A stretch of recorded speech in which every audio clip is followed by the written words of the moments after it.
Magkakatanggap kaya ako ng PEI, sir? Resign po ako effective December 1 po. So kapag ang effectivity ay December 1, ibig sabihin yung huling araw ng inyo pong serbisyo ay nasa November 30. So November 30, you are still part of the agency kasi hindi ka pa nag-resign by that time. So dito po sa usapin ng PEI, ay sinasabi naman po na dapat ay aktibo ka pa rin in service as of November 30 para ikaw ay eligible dito sa PEI, Productivity Enhancement Incentive. Ngayon, kung ang effectivity ng inyo pong resignation ay December 1, so nasa servisyo pa kayo by November 30. So you are still eligible para po sa PEI.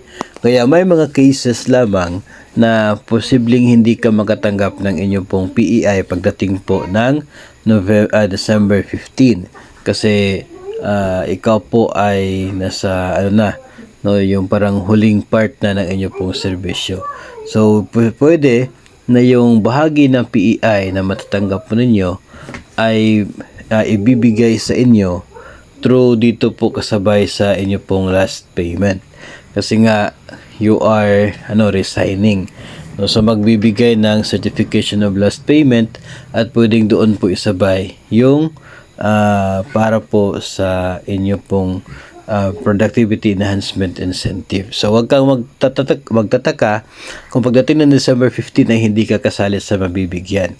Kasi pwede po na ipaprocess lamang po ninyo yon mula po sa inyo pong division office the moment na kayo po ay separated na from the agency. So meron po tayong tinatawag na last payment kung saan dandun po yung mga huling mga bayarin ng ahensya para po sa inyo, kasi yun po yung magsisilbing basis kung ano-anong mga benepisyo ang natanggap ninyo from your agency bago po kayo nag-resign.